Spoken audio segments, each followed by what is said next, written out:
दोस्तों सब कैसे हो। स्वागत है आपकी मेरी एक और नई वीडियो में। तो आज की वीडियो में हम जो हमारे उत्तराखंड के टॉप 20 क्वेश्चनों को सॉल्व करने की सीरीज चल रही थी, आज उसका पार्ट 2 है। तो इस पार्ट में भी बहुत अच्छे सारे क्वेश्चन है मैं आपके लिए लेके आया हूँ, जो कि आपकी आगामी परीक्षाओं की दृष्टि से बहुत ही महत्वपूर्ण होने वाले हैं। क्योंकि ये सारे क्वेश्चन मैंने आपको 2 या 3 किताबों से छाट के लेके आया हूँ, और जो भी इनसे फैक्ट निकलेंगे वो भी आपके लिए बहुत महत्वपूर्ण होंगे। तो आप इन वीडियो को जरूर देखें और स्किप ना करें, क्योंकि आगामी परीक्षाओं में आपको इन्हीं वीडियो से बहुत सारे क्वेश्चन देखने को मिलेंगे। तो आप इन वीडियो को जरूर देखें और अपने तक दोस्तों के साथ शेयर कीजिए।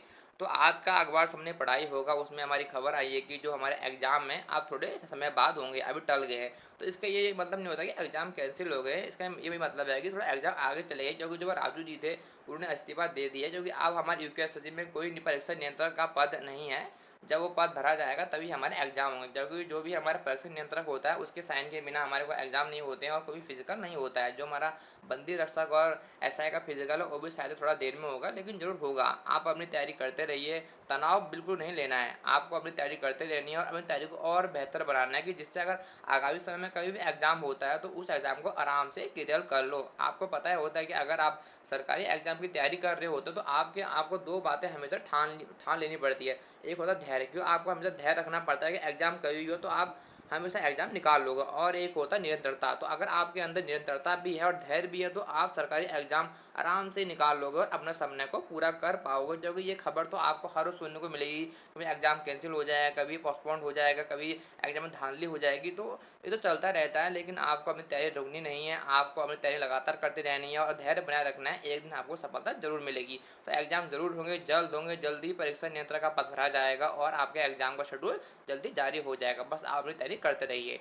और आज हमने अपना टेलीग्राम का ग्रुप भी बना लिया है, और जिन भी भाई लोगों को हमारे टेलीग्राम ग्रुप से जुड़ना है तो मैं उसका लिंक डिस्क्रिप्शन में दे दूंगा, आप वहां से जाके उसे जुड़ सकते हैं। क्योंकि जो भी आपको इस वीडियो की पीडीएफ मिलेगी वो भी सब आपको टेलीग्राम पे उपलब्ध होगी। और टेलीग्राम पे हर रोज 8 बजे क्विज भी होती है, तो आप उसे भी अटेंड करें, जिससे कि आपको अपनी पढ़ाई का स्तर पता चले कि मेरी पढ़ाई कितनी अच्छी चल रही है और मुझे अभी और कितनी मेहनत करनी है। तो दोस्तों चलते हैं आज के टॉपिक की तरफ। हमारा आज का पहला क्वेश्चन है कि उत्तराखंड में सविनय अवज्ञा आंदोलन का नेतृत्व किसने किया था। तो जो इसका सही आंसर हो जाएगा हमारा ऑप्शन नंबर फर्स्ट हो जाएगा, गोविंद बल्लभ पंत जी के द्वारा किया गया था। जब हमारे पूरे भारतवर्ष में हमारा महात्मा गांधी जी के द्वारा जब सविनय अवज्ञा आंदोलन चलाया गया था, तो उसी टाइम हमारे उत्तराखंड में भी जब सविनय अवज्ञा आंदोलन शुरू हुआ था, तो उस समय हमारा गोविंद बल्लभ पंत जी के द्वारा हमारा इसका नेतृत्व किया गया था। तो आपको ये फैक्ट याद रखना है। तो जो हमारा अगला क्वेश्चन है कि हमारा फसल कटाई में टिहरी रियासत के अंतर्गत जमींदारों का हिस्सा क्या कहलाता था। दोस्तों बहुत मोस्ट इंपोर्टेंट क्वेश्चन है, 4 स्टार लगा दीजिए, आपको आगामी परीक्षाओं की दृष्टि से बहुत ही महत्वपूर्ण होने वाला है। तो इसका सही आंसर हो जाएगा हमारा ऑप्शन नंबर 2 हो जाएगा, तिहाड़ हो जाएगा। जो हमारा जमींदारों का हिस्सा होता है हमारा तिहाड़ होता है, और तिहाड़ हमारा कृषि उपज का 1/3 हिस्सा होता था। तो आपको ये भी याद रखना है। और अगर कभी क्वेश्चन बनता है कि तिहाड़ कर हमारा किस टिहरी रियासत के राजा ने समाप्त किया था, तो हमारे भवानी शाह के द्वारा समाप्त किया था, जो कि हमारे टिहरी रियासत के दूसरे राजा थे। तो आपको ये फैक्ट भी याद कर लेना है। और जो हमारा आसामी दिया गया, तो आसामी हमारे वो होते थे जो कि हमारे राजा की आज्ञा से कृषि भूमि पर कार्य करने वाले किसानों को आसामी कहा जाता है। तो आपको ये फैक्ट भी याद रखना है। तो जो हमारा अगला क्वेश्चन है कि भारत छोड़ो आंदोलन के समय प्रशासन ने अल्मोड़ा से किस सबसे खतरनाक महिला की संख्या किसको दी थी। तो एक क्वेश्चन भी आपके लिए बहुत ही इंपॉर्टेंट हो जाता है। तो जो इसका सही आंसर हो जाएगा हमारा ऑप्शन नंबर फर्स्ट हो जाएगा, सल्ला बहन। जो कि जब हमारे पूरे भारतवर्ष में हमारा महात्मा गांधी जी के द्वारा भारत छोड़ो आंदोलन चलाया गया था, तो उस समय इसका सबसे अधिक प्रभाव उत्तराखंड में अल्मोड़ा के क्षेत्र में पड़ा था। तो जो हमारे अल्मोड़ा से ही हमारे जो हमारा प्रशासन था उन्होंने हमारे सबसे खतरनाक महिला की संज्ञा हमारे सल्ला बहन को दी थी। तो आपको ये फैक्ट भी याद कर लेना है। अब जो हमारा आज का अगला क्वेश्चन आ जाता है कि उत्तराखंड में किस शैली के मंदिर नहीं पाए जाते हैं। तो आपको इसका भी सही आंसर बताना है। तो जो इसका सही आंसर हो जाएगा हमारा ऑप्शन नंबर 3 हो जाएगा, चार बाग शैली के मंदिर नहीं पाए जाते। क्योंकि जो हमारे शिखर शैली के मंदिर पाए जाते हैं, जो कि जो हमारा चंपावत का बालेश्वर मंदिर बनाया है हमारा शिखर शैली में बनाया है, और नागा शैली के मंदिर पाए जाते हैं और पांडव शैली के मंदिर पाए जाते हैं। बस हमारे एक चार बाग शैली के मंदिर नहीं पाए जाते हैं। तो आपको ये फैक्ट भी याद रखना है। अब जो हमारा अगला क्वेश्चन आता है कि उत्तराखंड में किस वृक्ष को ताम्रस कहा जाता है। तो जो इसका सही आंसर हो जाएगा हमारा ऑप्शन नंबर 3 हो जाएगा, बाज। क्योंकि बाज को हमारा ताम्रस कहा जाता है, और बाज को हमारा सिर की जटा भी कहा जाता है, सोना भी कहा जाता है। और इसकी उत्तराखंड में हमारी 5 प्रजाति पाई जाती है, और पूरे विश्व में इसकी हमारी 24 प्रजाति पाई जाती है। तो आपको ये फैक्ट भी याद रखना है बाज से। हमारा अगला क्वेश्चन है कि टिहरी रियासत में अंतिम सरकार का गठन कब हुआ था? तो जो इसका सही आंसर हो जाएगा हमारा ऑप्शन नंबर 3 हो जाएगा, 1948 हो जाएगा। तो आपको हमेशा याद रखना है कि अंतिम सरकार का गठन कब हुआ था? 1948 में हुआ था। जब हमारा अंतिम सरकार का गठन हो जाता है तो उसके बाद हमारा टिहरी 1 अगस्त 1949 में क्या हो जाता है, इसका हमारा भारत में विलय हो जाता है और ये हमारा संयुक्त प्रांत का हमारा 50वां जिला बन जाता है। तो आपको ये फैक्ट भी याद रखना है कि टिहरी रियासत का भारत में विलय कब हुआ था? 1 अगस्त 1949 को हुआ था और ये संयुक्त प्रांत का हमारा 50वां जिला बन गया था। तो आपको ये फैक्ट भी याद कर लेना है।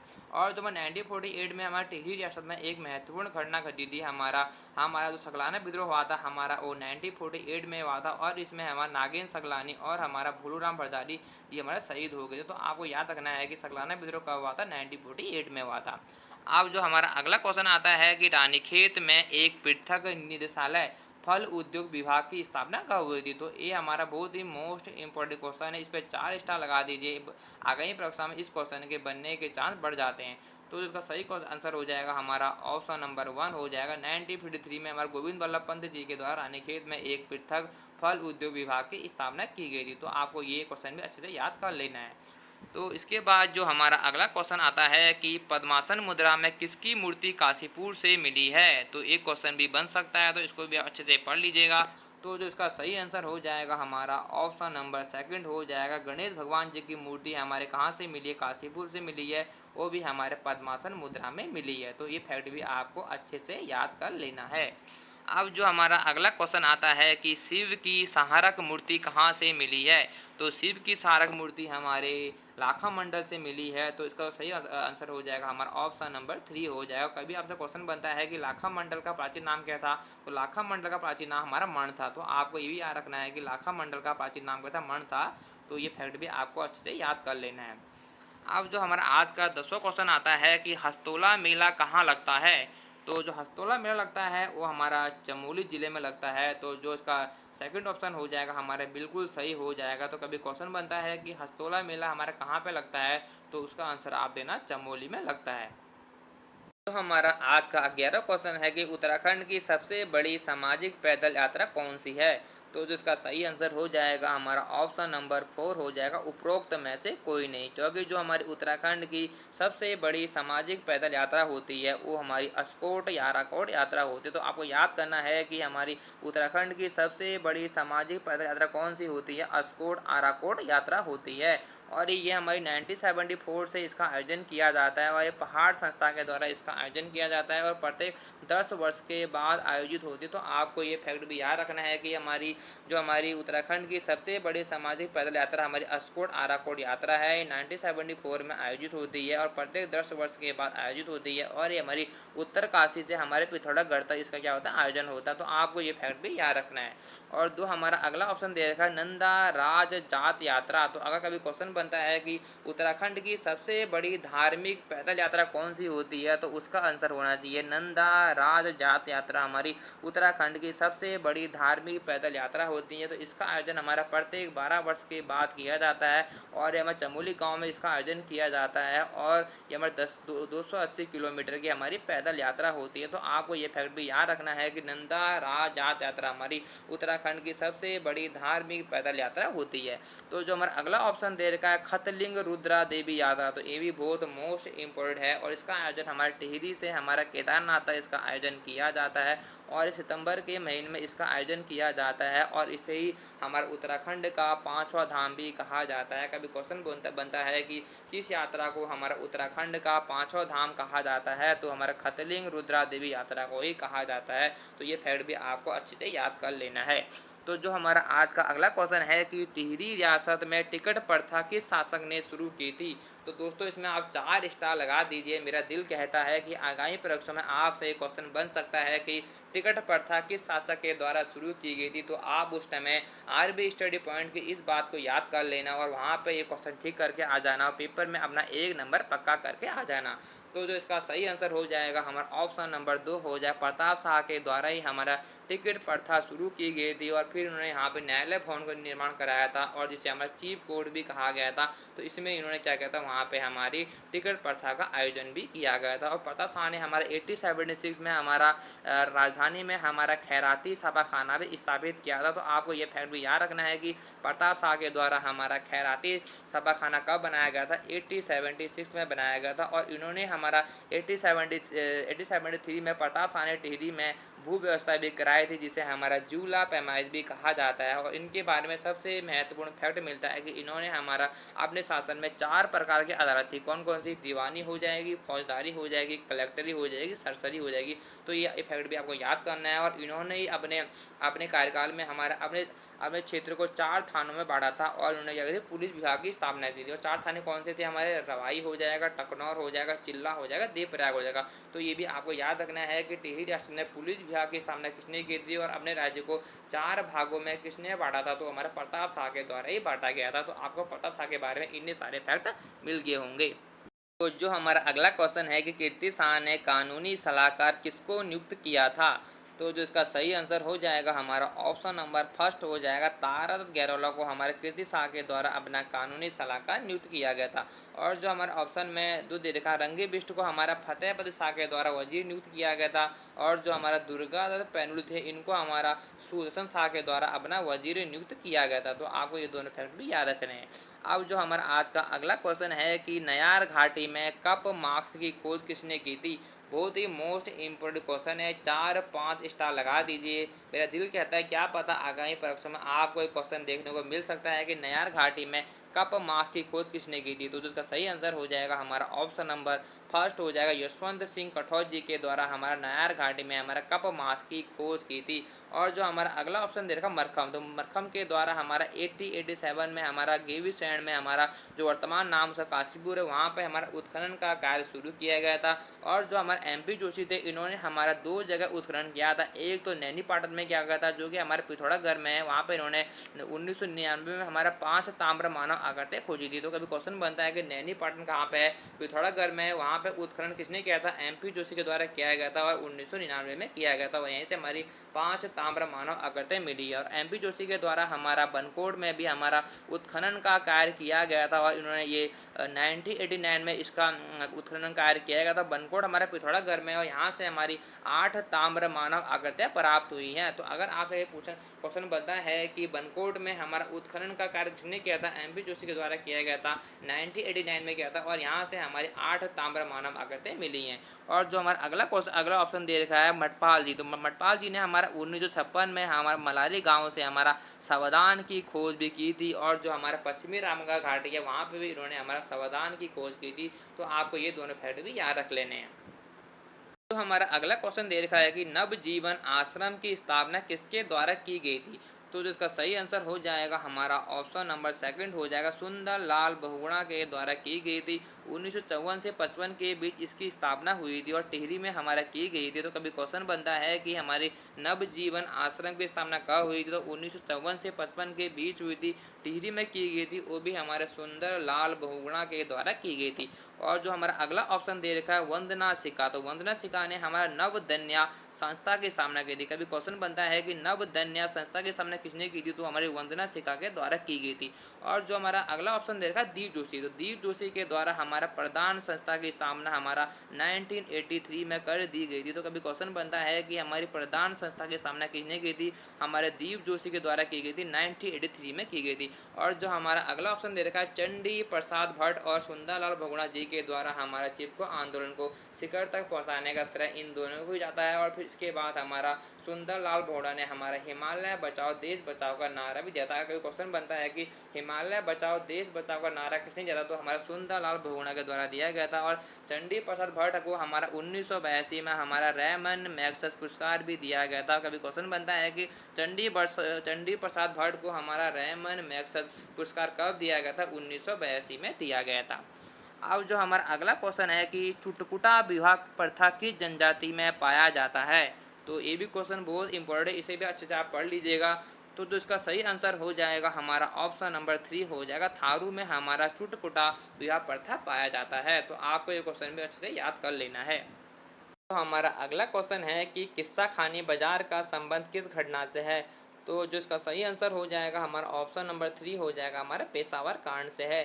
तो अगर कभी भी क्वेश्चन बनता है किस्सा खानी बजा का संबंध किससे है, तो आपका आंसर होना चाहिए हमारे पेशावर कांड से है। तो पेशावर कांड हमारा 23 अप्रैल 1930 को हुआ था और यहीं पर हमारे वीर चंद सिंह गढ़वाली जी के द्वारा निहत्थे अफगान भाइयों पर गोली चलाने से मना कर दिया गया था और ये हमारे पेशावर नामक स्थान पर हुआ था, इसलिए इसे हमारा पेशावर कांड भी कहा जाता है। तो आपको ये फैक्ट याद कर लेना है। और कभी आपसे अगर क्वेश्चन बनता है कि हमारा वीर चंद सिंह गढ़वाली का वास्तविक नाम क्या था, तो इनका वास्तविक नाम हमारे वीर चंद सिंह भंडारी था और इन्हें गढ़वाली की उपाधि हमारा महात्मा गांधी जी के द्वारा दी गई थी। और महात्मा गांधी जी ने इनके बारे में एक कथन और कहा था कि अगर मुझे एक और चंद्र सिंह गढ़वाली मिल जाता तो हमारा देश कब का आज़ाद हो जाता। तो ये कथन भी आपको याद रखना है और ये भी याद रखना है कि किसके द्वारा कहा गया था, तो ये हमारा महात्मा गांधी जी के द्वारा कहा गया था। तो आपको इस सारे क्वेश्चन से ये सारे फैक्ट याद रखने हैं। और जो हमारा पहला हमारा ऑप्शन दे रखा रवाई कांड, तो रवाई कांड हमारा 30 मई 1930 को हुआ था, तो इसकी डेट भी याद कर लेनी है। तो ये दोनों हमारे 1930 में हुए थे, हमारे पेशावर कांड और रवाई कांड। बस सिर्फ ये इनका फर्क है कि जो हमारा रवाई कांड हुआ था वो हमारा 30 मई 1930 को हुआ था और जो हमारा पेशावर कांड हुआ था वो हमारा 23 अप्रैल 1930 को हुआ था। तो आपको ये दोनों दोनों की डेट अच्छे से याद कर लेनी है। और जो हमारा सेकंड ऑप्शन सल्ट कांड, तो सल्ट कांड हमारा 5 सितंबर 1942 को हुआ था और ये हमारा खुमार नामक स्थान पर हुआ था, जो कि अल्मोड़ा में एक जगह है सल्ट, वहाँ पे खुमार नामक स्थान है और वहाँ पे हुआ था। तो जब भी हमारा कांड हुआ तो इसके बाद हमारा महात्मा गांधी जी ने द्वारा हमारा इसे हमारा कुमाऊँ का बारदोली भी कहा जाता है। तो अगर आपसे पूछा जाता है कि कुमाऊँ का बारदोली किसे कहा जाता है, तो हमारा सल्ट को ही कहा जाता है, क्योंकि यहाँ पे 5 सितंबर 1942 को हमारा जो कांड हुआ था इसलिए कहा जाता है। और इसी कारण यहाँ पे 5 सितंबर को प्रतिवर्ष हमारा शहीद दिवस भी मनाया जाता है। और जो हमारा अगली घटना है हमारा चौथी है हमारे सालम क्रांति। तो सालम क्रांति हमारी 25 अगस्त हमारे 1942 में हुई थी। सालम भी हमारा कहाँ पे, ये भी अल्मोड़ा में पड़ता है। तो यहाँ पे हमारे इसका क्रांति, तो आपको याद रखना है कि सालम क्रांति कब हुई थी, हमारी 25 अगस्त 1942 में हुई थी और ये भी हमारे अल्मोड़ा की एक जगह सालम नामक स्थान पर वहाँ पे हुई थी। तो आपको इस सारे क्वेश्चन से इन सारे फैक्ट अच्छे से याद कर लेने हैं। आप जो हमारा अगला क्वेश्चन दे रखा है खैरागढ़ की संधि किसके मध्य हुई थी, तो इसमें भी हमको 4 ऑप्शन दे रखे हैं। तो ये बहुत ही मोस्ट इंपॉर्टेंट क्वेश्चन है, इस पर आप 4 स्टार लगा दीजिए। मेरा दिल कहता है क्या पता आपको आगामी परीक्षा में एक क्वेश्चन देखने को मिल सकता है कि खैरागढ़ की संधि कब हुई थी। तो जो इसका सही आंसर हो जाएगा हमारा ऑप्शन नंबर सेकंड हो जाएगा, हमारा देवपाल और उदय चंद के बीच हमारा खैरागढ़ की संधि हुई थी, हमारा 1688 में हुई थी। तो आपको ये क्वेश्चन अच्छे से पढ़ के याद भी कर लेना है और अपने को नोट भी कर लेना है, क्या पता आपको आगामी परीक्षा में एक क्वेश्चन सेम टू सेम हमारे एग्जाम में देखने को मिल सकता है। तो आपको अच्छे से इसे याद कर लेना है। जो हमारा अगला क्वेश्चन है कि ग्रामीण और कृषि विकास समिति कहाँ पर स्थित है, तो जो इसका सही आंसर हो जाएगा हमारा ऑप्शन नंबर फर्स्ट हो जाएगा, हल्द्वानी में स्थित है और इसकी स्थापना हमारी 25 मार्च हमारा 1995 को हुई थी। तो कभी अगर क्वेश्चन बनता है कि हमारा ग्रामीण और कृषि विकास समिति कहाँ पर स्थित है, हल्द्वानी में स्थित है और इसकी स्थापना 25 मार्च 1995 को हुई थी। तो आपको ये दोनों फैक्ट अच्छे याद भी कर लेने और अपने कमेंट नोट भी कर लेने, क्या पता आगामी परीक्षा में आपको क्वेश्चन देखने को मिल सकता है। तो जो हमारा आज का हमारा अंतिम क्वेश्चन है कि कुमाऊं कमिश्नरी को फर्रुखाबाद के अंदर कब लाया गया था, तो आज का सबसे महत्वपूर्ण क्वेश्चन है और सबसे मोस्ट इम्पोर्टेंट क्वेश्चन है, क्या पता आपको आगामी प्रश्न में देखने को मिल सकता है। तो इस पर आप 4-5 स्टार लगा दीजिए। तो इसका सही आंसर हो जाएगा हमारा ऑप्शन नंबर फर्स्ट हो जाएगा 1816 में। तो 1816 में हमारा कुमाऊं कमिश्नरी को फर्रुखाबाद के अंदर लाया गया था। तो इसके बाद हमारा 1836 में हमारा फर्रुखाबाद का नाम बदलकर हमारा नॉर्थ वेस्टर्न प्रोविंस कर दिया गया था। तो कभी क्वेश्चन बनता है कि हमारा फर्रुखाबाद का नाम बदलकर हमारा नॉर्थ वेस्टर्न प्रोविंस कब कर दिया गया था, 1836 में कर दिया गया था। इसके बाद हमारा 1902 में हमारा नॉर्थ वेस्टर्न प्रोविंस का नाम बदलकर भी हमारा आगरा प्रोविंस कर दिया गया था। तो आपको ये भी याद रखना है। और इसके बाद अंतिम में हमारा 1937 में हमारा आगरा प्रोविंस का नाम बदलकर भी हमारा यूनाइटेड प्रोविंस कर दिया गया था। तो आपको इस क्वेश्चन से इतने सारे फैक्ट याद रखने हैं और इन्हें अपने कमेंट नोट भी कर लेना है, क्या पता आपको आगामी परीक्षा में एक क्वेश्चन देखने को मिल सकता है। तो इसे आप अच्छे से पढ़ भी लीजिएगा। तो आज की वीडियो में हमने उत्तराखंड के टॉप 20 क्वेश्चनों को सॉल्व कर लिया है। तो आपका काम क्या बनता है कि आपको इस वीडियो को लास्ट तक देखना है और जो भी मैंने आपको इसमें क्वेश्चन कराए हैं और जो भी मैंने आपको इसमें महत्वपूर्ण फैक्टर बताया उन्हें अपने कमेंट नोट कर लेना है, उन्हें अच्छे से याद भी कर लेना है। अगर आगामी परीक्षा में यहाँ से कोई भी क्वेश्चन आता है तो आपका गलत नहीं होना चाहिए। अगर आप मेरी इन वीडियो को देखते हो, इन्हें फॉलो करते हो, इनसे पढ़ते हो, तो आपको पक्का आगामी परीक्षा में यहाँ से क्वेश्चन देखने को जरूर मिलेंगे। तो आप पक्का इन वीडियो को जरूर देखें, इन्हें स्किप मत करिए। और जो भी आपको तो उत्तराखंड पुलिस कांस्टेबल, दरोगा, पटवारी की तैयारी कर रहे हैं उन तक भी इन वीडियो को जरूर पहुँचाएँ, जिससे कि वो भी इसका लाभ उठा पाएँ। तो अगर दोस्तों आपको वीडियो अच्छी लगती है, आपके लिए हेल्पफुल होती है, आपके लिए महत्वपूर्ण साबित होती है, तो प्लीज़ चैनल को लाइक करें, शेयर करें, सब्सक्राइब करें और जो भी आपके उत्तराखंड की तैयारी कर रहे हैं उन तक इन वीडियो को जरूर पहुँचाएँ। और अगर आपको इस वीडियो का पीडीएफ चाहिए तो मैं आपको टेलीग्राम में मिल जाएगी, तो मैंने टेलीग्राम का लिंक डिस्क्रिप्शन में दे दिया, आप वहाँ से जाके उसे ज्वाइन कर सकते हैं। तो दोस्तों मिलते हैं अगली वीडियो में, तब तक दोस्तों बाय, अपना ध्यान रखिए और पढ़ते रहिए।